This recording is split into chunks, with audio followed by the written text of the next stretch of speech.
This is the Corner Cutter Podcast, a consistent weekly show all about speed cubing, and you're listening to episode 64.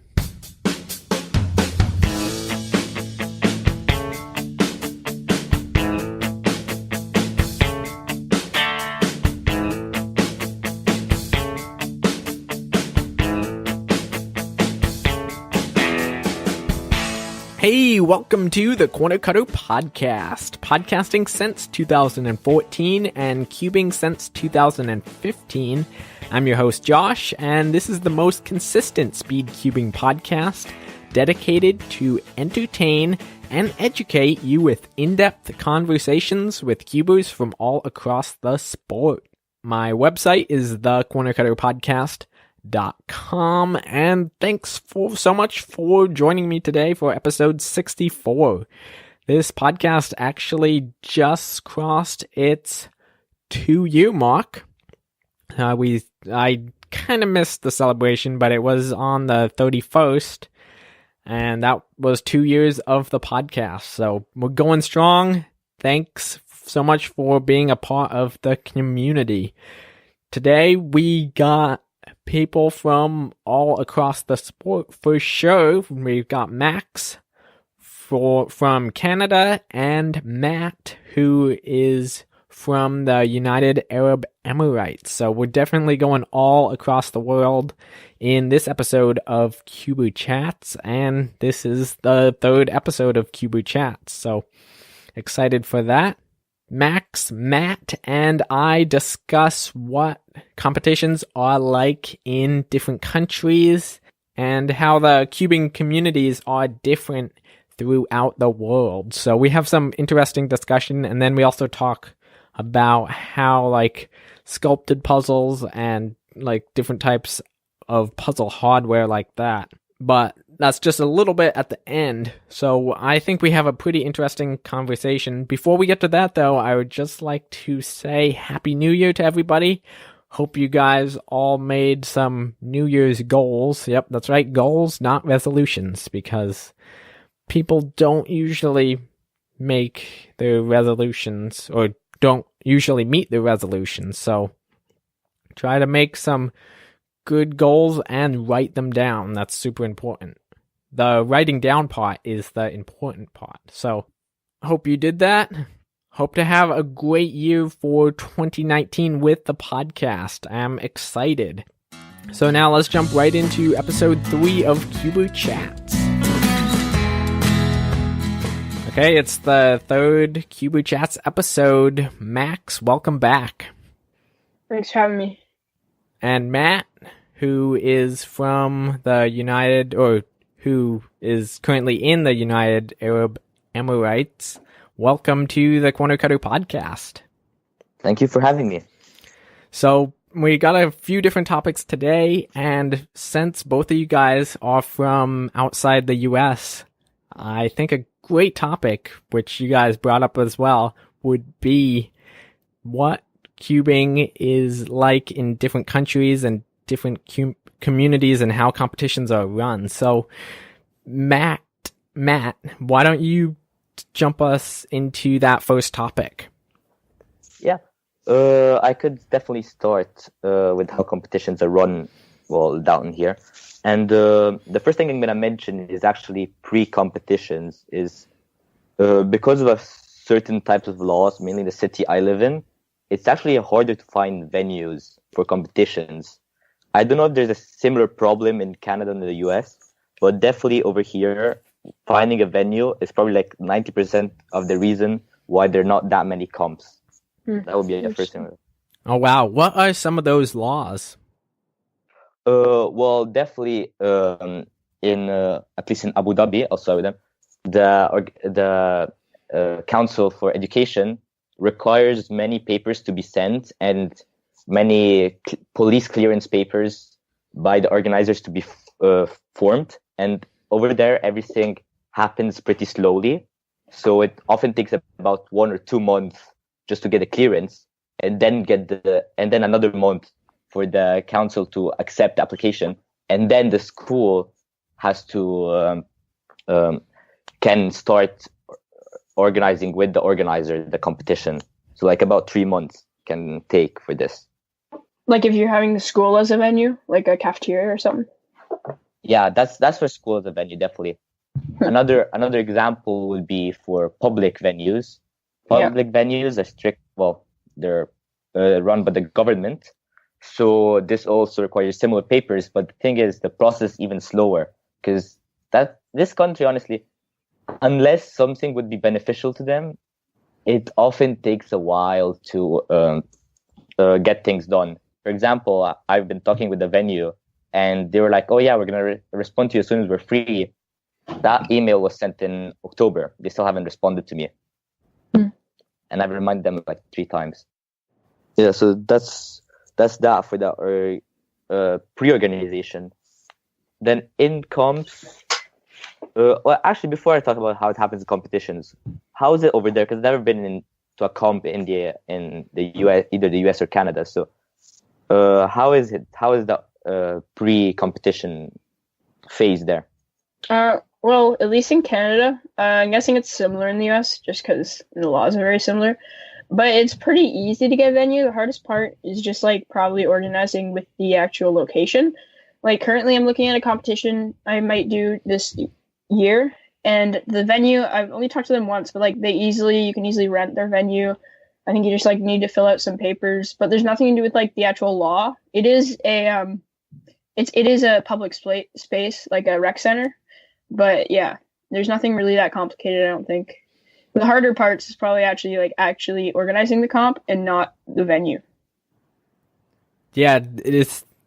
There's like not too much of an issue actually finding a place that will let you hold the competition, but sometimes like there's certain details, like there has to be enough tables and chairs and certain kinds of tables for the competition to be run, especially the solving tables.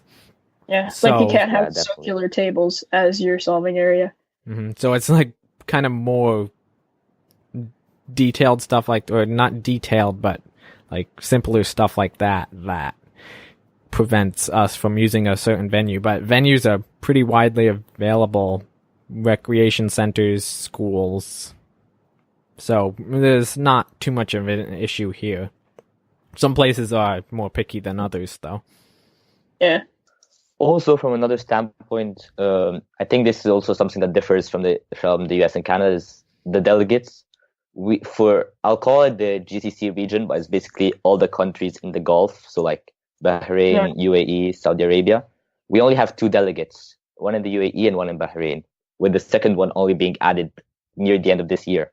Like the first composite delegate was in August, and that can result problematic because it's often like they're not always available, obviously, and having this limited number means that if we want to organize a competition in a country that isn't one of these 2, we'll also have to find a way to cover for the flights of the delegates, which often comes back in the price of the competition. Mm-hmm. Wow. So I guess I complain sometimes that there's not enough delegates around here. So you guys have it really pretty tough.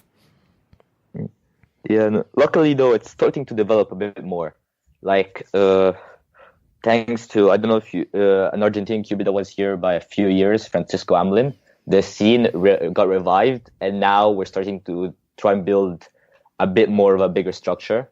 So I say structure, I mean like we're trying to get in a few delegates. Obviously, this delegate from Bahrain was the first edition, and now we're starting to expand a bit more on this. So getting upwards. How often do you have competitions down there, and what is the average number of competitors? Okay, so I'll start with the competitions in UAE, mainly Dubai, because it often only happens in that city, although we have a venue a bit more up north, which is a bit harder to reach. They happen around 3 or 4 times a year. This has obviously been for the last 2 years since the scene got revived. And we can average over 100 competitors for one-day comps. I do have to mention in the UAE, we've never had a 2-day competition. The only 2-day competition in the region was in Bahrain. I'm talking about since like beginning of 2017. Yeah, that's not a too bad number for competitors and for like quantity of competitions. Like in Canada, it's like we have one like every like one or two every season, but like that's pretty similar. And normally we have like 150 to 200 competitors in my area, at least, like near Toronto. Yeah, that's a lot. And one thing I was gonna say in Canada for delegates, we don't have many. We have like not even one for province or something. We have like 5-ish. But in my area, it's not that bad because we have 2 in my area. But like most other provinces in Canada, they don't have like any delegates. So like, but in like the Toronto area, there's 2. But like that's like the majority of our delegates. Yeah. Yeah, I think we could also bring up how it happens in competition, because I think it can be a bit different from the competitions over there. So for us, we have a large majority that are first timers every competition. So last time around, we had about, like, for the last 2 or 3 competitions, we had about 50% rate of newcomers. I guess the only exception was a comp located in Ras Al Khaimah, which is a bit harder to reach. So often only the more dedicated competitors go. And that then reflects how the competition can be run, because there's often a few things that delay the comp because of them. Is it like just because a lot of people are getting into cubing, or are people like getting into it and then not coming back? Oh, yeah, that could that is kind of interesting, because it is true that I think a certain majority doesn't come back based on their times, I guess, because we have quite a few that often will average around a minute, and that can be a bit demoralizing for them. Yeah. But the main thing I see happening, at least I've been seeing it happens, is a lot of them don't know enough and end up not claiming their ID or something like that. We try to repeat as many times as we can. We send reminder emails, but I always see those few names as first-time competitors that I know have already competed. So I think that could be one of the things that inflates the number. But at the same time, the interest in cubing is also sparking up. The type of population that lives there, mainly those that immigrate from countries like India, I know often like to take up these kind of hobbies. I guess that both reflects on the stat. Yeah, an interesting thing you're saying is like claiming ID, claiming WCA ID. It's kind of interesting because in Canada, at least in my area, we mainly have this site called Canadian Cubing, run by one of our main delegates. And on that site, you don't actually have to claim your ID. You're still in the WCA, but you don't really have to claim your ID. So like one of my friends who's been competing for a while, another delegate in our area just did a competition through the WCA and not Canadian Cubing, and he hadn't even claimed his ID yet. So that had to be figured out. But yeah, it's kind of interesting because you don't really have to claim it in our area. You just kind of have to put in your name and it automatically does your ID for you. But yeah, it's kind of interesting. So it depends on the country whether does your ID still get generated? I thought you get an ID after you go to your first competition. It does. You still have it. Yeah, you do. You still have your first like WCA ID, and you have your results on the WCA, not on that site. But that site is where you sign up for the competitions, and just the sign up, how it works is not similar to the WCA. Like it's a little similar, but it's a little different because of just how the WCA ID works. But yeah. Is it different for different countries, or like if you didn't claim your ID in certain countries, would you get 2 IDs if you went twice? I don't know. All I know is that's how it works for the comps I mainly go to. Okay. I think it's mainly. So you sign up for the competition on Canadian Cubing, not on the WCA page? That is correct. Okay. So I guess I can see where there would be some conflict. Yeah, but I don't know. It kind of does. It links your account on there, sort of, to like your email, sort of. It's kind of weird. My account is I am currently connected to my WCID, but like, still, it's a much easier process.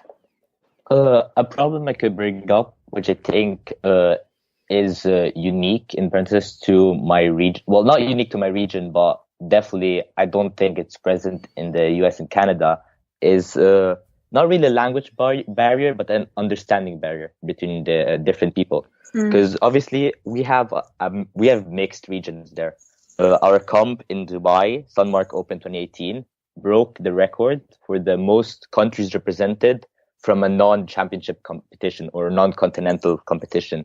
So if you check on the most countries per competition on the WCA statistics page, you'll basically see like world championships, European championships, I think maybe Asia championships, FMC Europe, and then us. And that is not that people don't speak English. No, there is the few that only speak Arabic, but that's not too much an issue.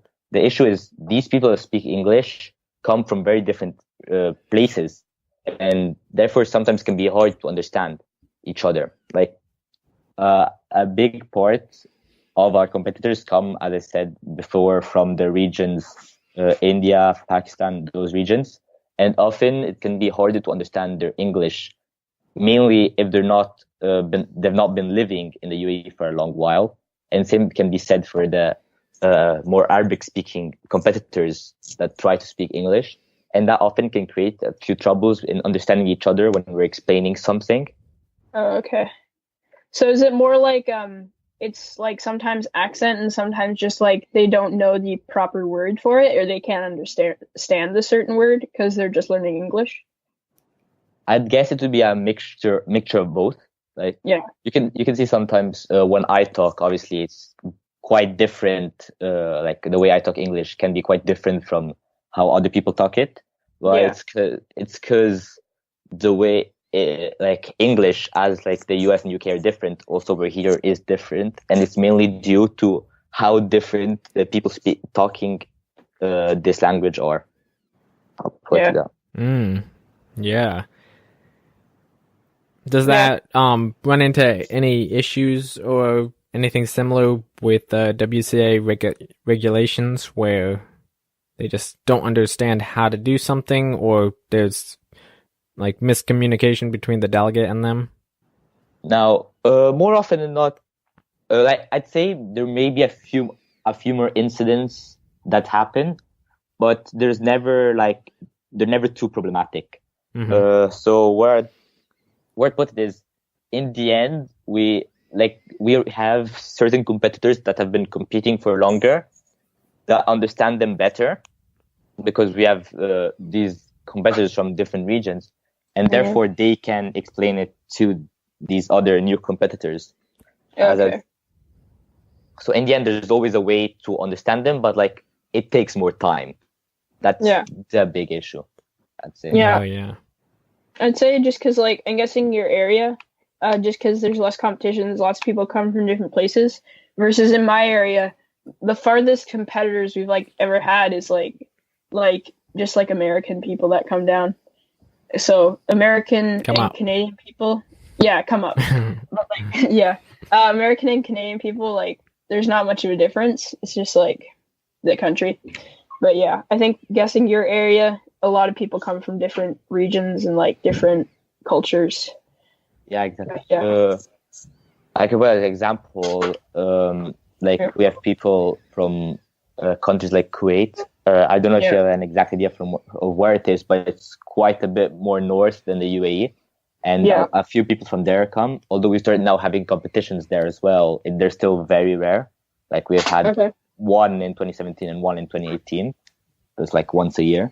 So they tend to come here. And also from India, although it's kind of contradicting, as they have like many competitions. So I guess, I don't know, maybe they came for a vacation and dropped by to a comp. It can be interesting that as well. But yeah, we have quite a few competitors that come from different places. What about how the actual competition takes place, like what the schedule is? Could you run through what's normal for your area competition? Like length and like types of events? Okay, so types of events, we tend not to go too two different, like two extreme events. Like we've never had like 4 blind, 5 blind. Although I've requested 4 blind for the next competition, but that's because we don't have any people doing different events. I'll put it to that. You'll see in our competitions, if you go check, like 100 people registered for 3x3, 90 registered for 2x2, 70 registered for Pyraminx, maybe a few for Cube, and like 10 for like Square One in the same competition. Or like 3, like in our competition back in March 2018, we had only one person that got a successful solve in blind out of like 5 people that registered, and like out of 128 competitors, something like that.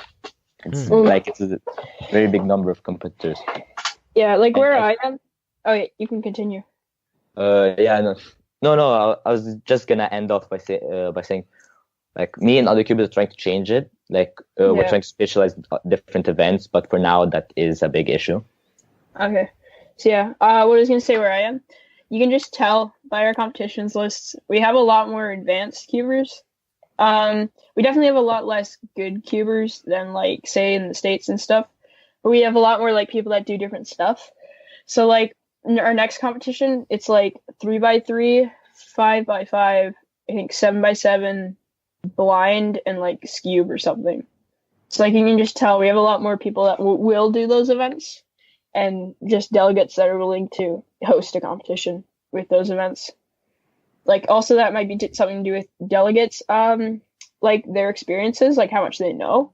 Because like for a new delegate, it might be harder to do something like 5 blind or like multi-blind, or like clock. I heard is a hard one to delegate. This question is for both of you guys. What time does your competition start and end? For me, it's like 8, 9. Oh wait, no, it's more like 9 to 6. Okay. So yeah. For us, it depends on competition, but yeah, it's like either 8 or 9. Although more recently it started towards 9, and it can go on to like 7 or 8 p.m. Oh wow. Because they're one-day competitions, but they're pretty packed. Like we've had 7 events, or I think once we had 8. Don't quote me on that. I may be wrong. That's a lot. And sometimes end up running late. Oh yeah. Like coming back on the level of cubers, like we have sometimes had troubles finding scramblers for 4x4, for example. Like 4x4, which is like kind of a basic event. Yeah. When like it's one of the faster rounds, we'll never have like scramblers, and often would make like someone finish their scrambles to come and help scramble. And like we only started doing that because our delegate like saw it on the WCA rules that at the delegate's discretion this was allowed to be done, or else we would sometimes end up going into delays. Yeah, for us, the most problem we probably have with scrambling, probably stuff like Square One, or just like things people don't want to scramble but can, like 7x7, because no one really wants to scramble a 7x7 just for fun. But yeah, we have people that can do it normally though, and sometimes we have people that want to do it, and we already have enough people, so that's good. What do people do for helping out? Are people usually just like willing to help and just automatically do it, or do people have to be consistently asked, or like really like, or you really got to teach people to have enough staff or people for judging and running? Yeah, a lot of times people are willing to do it, but if our delegate notices like, oh, there's a couple open spots, they'll say like, oh, there's 2 open spots on the left side of the solving stations. And then most likely those spots will get filled like pretty quickly. So it's not too much of a problem. Yeah, I'd say it's pretty similar for us as well. Like luckily we have quite a few competitors that are willing to judge, because we have such a big number of competitors that will often like not pass the initial rounds, but still want to stay at the competition. They will end up usually judging for most of the time. I remember at my first competition. Before I talk about, for 3x3, for example, we only have 30 people that passed the first round. We don't go by percentage, so quite a lot of people can be left out. So going back to what I was saying, in my first competition, actually, in all my competitions till now in the UAE, I've never passed first round of 3x3, even though I got like a 17 average at my last competition. It still wasn't enough to pass. And therefore, in 3x3 rounds, mainly I find myself just judging most of the time. And that's never really too much of an issue. Where I'd say maybe sometimes the issue comes around would be for blind events. We've had a few cases, but also that there's always people that are willing to judge. Even feet, we had held feet once. We had quite a few amount of competitors, like we had like 5 maybe, but we had more people to willing to judge, which can seem kind of weird for certain people. Yeah, like we did feet at a competition. That was our hardest event to get judges and stuff. We had quite a few open stations, and that kind of slowed us down. So yeah, we'd have to have a judge and a scrambler, and the scramblers were low and the judges were low. So that was the hardest event to do at any of my comps I've been to, I think. Actually, I also relate this question because I've been to 3 competitions in Europe, I think it was, or 3 or 4. Well, I don't really count Euros because it works a bit differently, so we'll say 3. I'd say over there, getting judges is a bit harder, at least the competitions, to the 3 competitions I've been to, without counting Euros. We've often had the delegates calling out for people to go and judge. And like, I've basically judged in every round I haven't competed in those 3 competitions because there had to be someone to just fill up the role of judge. Yeah. Anything else you noticed that was really different than other competitions around the world? If I were to mention that, I'd have to say definitely the people, the interactions. It's a bit different. Now, I'm not too sure how to put it, but in the competitions in the UAE, the parents, I don't know how it works in the US and Canada, but the parents have kind of tried to push a bit the delegates when something doesn't go their favor. What I mean by that is we once had to reduce the cutoffs for 4x4 to be able to be on time. And I remember seeing a few parents going towards the delegate or even towards a competitor. Like I had a parent going towards me because I was just hanging out a lot in the organizer area and asking me why this happened. Like, oh, I registered my son. I want to see him do an average of 5. Or like the parents not understanding the rules as much as their kids. And therefore like, oh, why can my kid do 5 solves like everyone else? And with the kid having gotten like a 2-minute 30 single in square 1 when the cutoff was like 2 minutes or 1 minute even for that. Yeah. From my experience, I haven't seen any problems like that in our area. Normally the cutoffs aren't changed. I don't think I've ever seen cutoffs change. But like I feel like in our area, like the parents definitely watch their kids, but I feel like their kids would not be as bothered because I haven't seen many people too bothered by not being able to do it. But on the other hand, our cutoffs are usually pretty high. But yeah. That's interesting. It might also be, though, is the amount of competitions there are. Because if there's a lot more competitions in some areas than others, like if there's, say, an area they have like 2 competitions like a season or like versus 2 competitions a year, they'd be like, oh, you could do it later on in like the month. You'll get a better average and you could try again. Versus if there's only like 2 competitions a year, that would be a lot more defeating and you would have to wait a lot longer to get your second chance. Yeah, that's definitely a reason I feel. But also at the same time, you mentioned there's not many people staying there to watch the kids compete. I've also noted that happening in Europe. Often, I don't see too many parents stay unless like the kids' first competition. But while in the UAE, sometimes like half of the people within the venue are like the parents of those competing. Like there is really an influx of people that stay there, and I guess that's more for first-time competitors. But again, we have more first-time competitors. That's why there's probably more parents staying there. Yeah, like. For me, when I go, like, my dad normally drives me to my competitions. He normally watches, like, a lot of my stuff, but, like, he's not, like, just, like, there the whole time. Like for first time competitors, I feel like their parents are more like with them. But like for me, like I hang out with my friends I met at comps, and my dad's usually just like in the side room, like reading a book or something. But then he'll come to watch me during like finals and like stuff I like more enjoy. Not more enjoy, but like my good stuff like Scube. He probably wouldn't like watch every single one of myself in 5x5. But like, yeah. Yeah, I could mention this. For example, for my parents, I'll talk about them too. It's mainly my mother that's a bit more passionate, which I'm lucky with because she like enjoys going to competitions, like watching me at competitions, and like bringing me to competitions mainly. And so she'll often try to be there a bit more often when I compete, but that's more for like a bit major competitions. So yeah, I think it's very different depending on the competitor's age and also depending on the competitor's experience, like how many comps they've been to. For first time competitors, usually their parents are watching them, like watching themselves.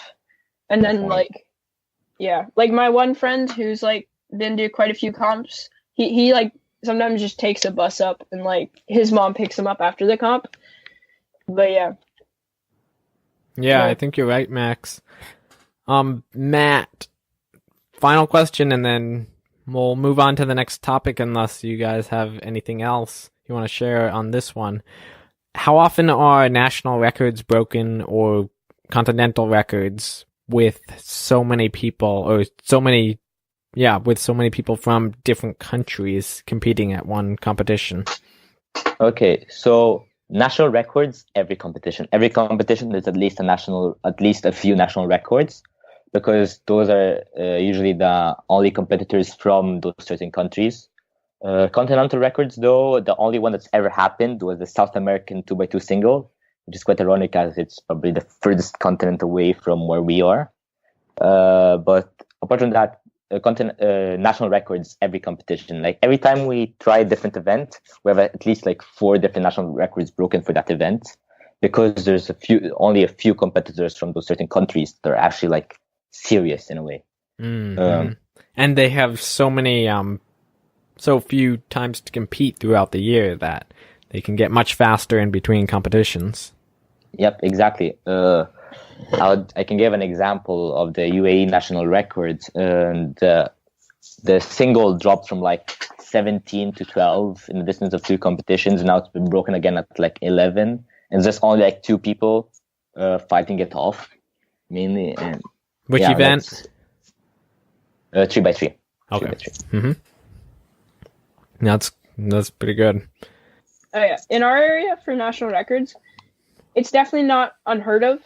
It's quite often though. Like it's like, say like every like 3rd comp, or like pretty often. But like it's not like, oh, it's not like, oh, no big deal, someone got a national record. It's still a big deal. It's just a lot more often. So like it's not like, oh, once a year someone breaks the record. It's like once every few comps someone breaks the record. Oh yeah, also I could add to that slightly. And often we don't have that big of reactions when someone gets a national record. It's only for certain countries where there's maybe a bit more competition between the cubers, like they know each other personally, so they're like, oh, I beat you to this goal first. So those are the only few times there's a bit more of a reaction. But sometimes the person doesn't even realize he got a national record because he's like maybe the only one competing. I've seen the opposite of that actually. Someone got really close to a national record, I think, and they got like swarmed. Like someone, I think the biggest thing that's ever happened at a comp I was at was someone got a WR2, so like 2nd in the world, for one-handed single, and then a lot of people came. But like even for anything, if someone hears cheering, like almost half the comp will just like come and see what happened, which is kind of fun. Yeah. That happens here too. Any little, if there's a little bit of clapping in one part of the room, everybody starts clapping, or everybody goes to see what's going on, and it makes it a big deal. Yeah, me and my friends do that as a joke once. Just start clapping and see if everyone started clapping. Mm-hmm. Yeah. That reminded me of something that happened in European Championships. I don't know if you've seen Cornelius, a German competitor, got a 4. And basically, everyone in the competition venue just swarmed into the area because there was quite a bit of distance between where the people competed and where those not competing stayed. Like it was like a big hall, and there was like few meters of like nothing. And there's then like 2 guys start clapping because he got a 4, and then like everyone just starts shouting. You just see a roar starting, and like a wave of people just going towards the spectators area. That was kind of funny to see. Mm-hmm. But no, I'd say in the UAE, the only major reaction we had was when Francisco broke the South American record single with 0.72. Sorry, for 2x2. That's for 2x2. 0.72. Yeah. And that was like probably the only big reaction we had. I think he made into LC Cuber's top 5 cubing reactions in one of the one of his videos. So that was just a side. Yeah, for us, any type of record, there's quite a big reaction. Max, do you want to move on to your next topic quickly? Yeah, so I feel like these 2 topics I have will be a little shorter, but we talked about a lot about this topic. So, yeah. So the first thing I want to talk about is things on like say the Wingy Cube or like even the Diane Pyraminx, the new one that came out, is stuff like concaveness. Or like on a Megaminx, the sculpted version. If stuff like that, sculpted versions, concave versions, if those are really worth it. Like, not worth it, but like if they really change a lot. Like even the new GTS 3, if the ridges even help that much. Yeah, what's your initial reaction or opinion? Well, my opinion for Scube, I feel like I have dropped my Scube less when I got the Wingy. But also, I feel like it doesn't affect my times too much. I think it's more just like, it's a little more stable, but not much. Because I still drop mine a lot, and it doesn't feel too concave. But I feel like things like the Megaminx, the Galaxy, I feel like that helps a lot more than something like a Scube or like a GTS 3. Yeah. If you want, I wanted to quickly touch on the Scube part. Yeah, I have a similar opinion, although I'd say it depends to what extreme. I've recently had the Moyo Aoyan, I think that's how it's pronounced, and with the changed center caps, and that's like, no, it's just like, it's not good. It's completely terrible, the different center caps, at least for me, because it actually asks me to be more precise because the area is a bit smaller. Well, for the Wingy, the concave, I think, is a bit more worth it, as the area is still pretty big and it doesn't affect that much how you grip the cube. Yeah. Yeah. Do you think it was like a good idea for Moyu to have the concave center caps? Are they just trying to be like the X-Man Scube, or like is it worth it? I could say it's an interesting concept. I think it's good that they went for it, and like it's good that they didn't just say, "Oh, you can only have this type of center caps, or you can only have this type of center caps."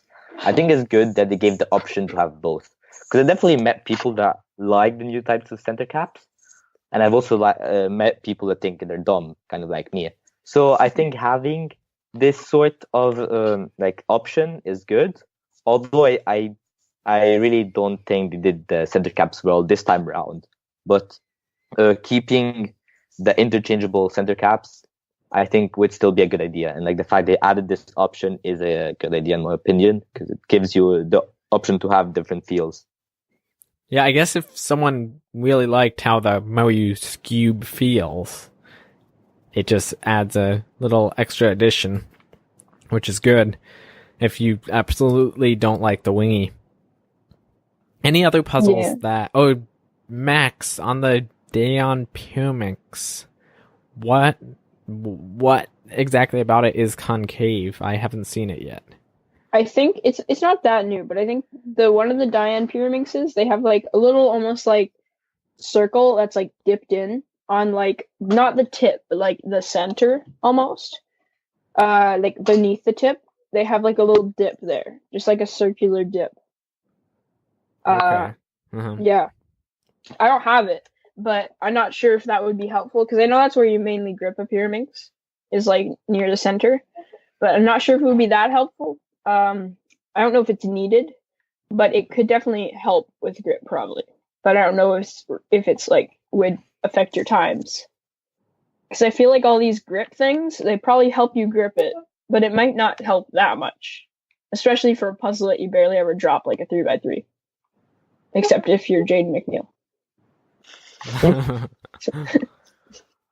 Yeah, because like for the GTS 3, I feel like it's not needed. Yeah, I'll definitely touch upon the GTS 3. Yeah, I have it with me, and I definitely agree it isn't fully needed. Like, I don't feel them, and and most 3x3s I don't end up dropping them. But at the same time, having like a slight, like not having a flat surface in the plastic, like having a ridge, yes. But what I mainly mean is not having a flat surface on the piece in general can be good. I don't know if you guys have the Yushin Little Magic M by the Cubicle Labs version. But I don't. My version is just like, I tend to drop it quite a lot because it's a good cube, don't get me wrong, but I just have no grip on it. Unlike maybe GTS 3 or like a MF3 RS2, where the plastic is a bit different. Like, it's not flat. Whether it be a ridge or not. I have a Little Magic, but it's like I've used Little Magic a lot, and like I know I don't feel it being too slippery, but I also have the stickered version, and so yeah, I'm not sure. I feel like the stickers are a little slippery, but I'm not sure about stickerless or anything. But yeah, does the cube, at least the brand stickers. And if it's what makes it easy to grip or not, is it all because it has ridges or stickers, or could it be how the cube turns and how you're actually turning the cube, or is it just some of both? It's probably some of both, but also it might be to do with like, especially on stickerless puzzles. Like if you have a matte finish stickerless puzzle, it's probably going to be easier to grip versus like the frosted or whatever. I'm not sure. I think it's frosted, like the gem cubes from Shangshao. They almost feel like slippery more. I'm not sure. It's kind of like frosted finish is kind of hard. Like hard to grip, if you know what I'm saying. I'm not sure if you tried any of the puzzles like that. But if it had like a more rough plastic versus like a crazy smooth one, it might be more helpful. Yeah. Yeah, I agree on that. Mm-hmm. Any other puzzles that could be affected by bumps or ridges or being concave? I know there is one more puzzle that has it. The what is it? One of the Shangshao, I think, or it's like X-Man or something. Wait, no, not X-Man. What's the Cyclone Boys? They have a 2x2 and it's sculpted, and I feel like that might not be needed, or at least it might not help. Yeah, I guess it's up to the cuber again. What about, we haven't seen any like bumps or grip or anything like that related on big cubes. Do you think anything like that will ever happen? Personally, I don't think a company may try it, but I don't think it would be that useful. Mainly because the pieces are small in general, so having a slight bump on all the pieces will basically reduce to having nothing. Because if we were to take a ridge like the one in the GTS 3M, even if we were gonna place like on a corner, it would still like take up quite a bit of the corner. So we'd have to make them really small, and then at that point, I don't know if it affects that much the grip. But yeah, I can see that. Yeah, yet again, it could be like how the argument used to be, oh, there's no need for magnets on big cubes because the effect just won't. We cannot know till we have them. I feel like magnets are almost more helpful on big cubes than small cubes, though.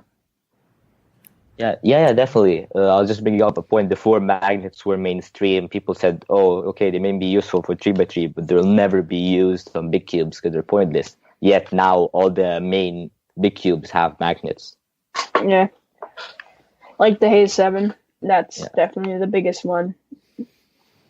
Not size-wise, just like popularity. Yeah, the Shadow.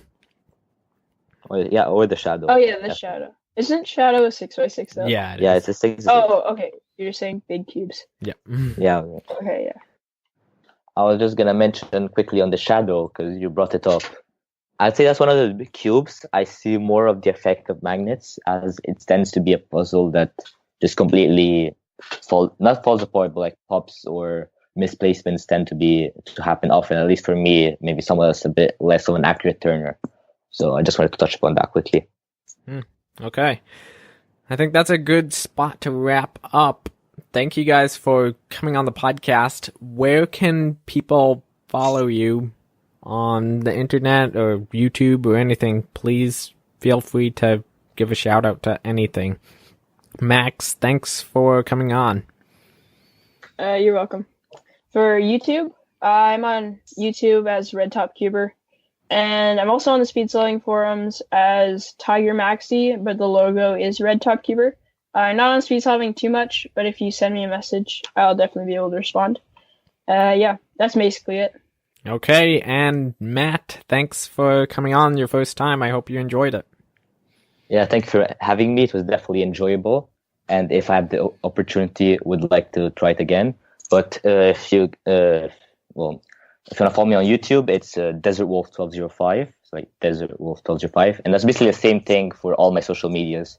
So with speed solving forums, Twitter, all these have the same at the beginning, like the same name. Okay, perfect. I'll have links to your channels in the show notes as well. Thanks for coming on. You're welcome. It's fun. Thank you for having us. That was a fun and super interesting conversation. I hope you enjoyed it. And I want to thank Max and Matt again for taking the time to come on. And if you'd like to be on a future episode or possibly be on a future episode, you can go to thecornercutterpodcast.com/guest and fill out the form there. Also, something that's new on the Corner Cutter Podcast website is a Work With Me page. I now have coaching and podcast consulting and editing services. So if you're interested in starting a podcast or need me to edit your current podcast, then you can go check out that page. Just go to thecornercutterpodcast.com/workwithme and you can check out all my services there. Also, a product I offer is the magnets that you need to make a magnetic clock. I'm selling those. Go to thecornercutterpodcast.com/clock magnets and you can buy them right there. It's totally worth it to make your clock magnetic, and I would bet you that you'll actually enjoy the event much more if you make your clock magnetic. I'm working on lining up a few great guests that I will be interviewing over the next few weeks, so keep an eye out for those episodes. I'm trying to post on Tuesday or Wednesday now, and I'll get back into a very consistent schedule since all the Christmas and the holidays are over. Also, I would love to hear from you. If you have any feedback or any comments or questions on anything I mentioned or talked about, please feel free to email in. My email address is josh@thecornercutterpodcast.com, and I will get back to you. So I'm not one of those people who you send an email to, I just read it or not even read it and doesn't respond. I will respond. And I really do appreciate you reaching out. Also, if you're interested in fishing at all or ice fishing, make sure to check out my other podcast, Basscaster Bros. I host it with my older brother JJ, and we talk about our trips, give techniques, and share other fishing stories. So if you're interested in that, go to basscasterbros.com. And now it's time to take this episode of the Cornucotto podcast back to the scrambling table, and I'll talk to you guys again next week in episode 65 of the Cornucotto podcast.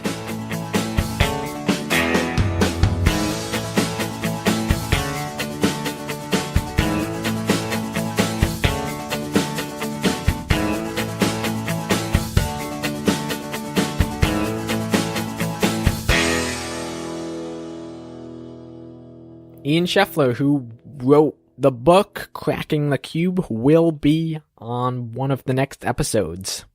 Thanks for listening.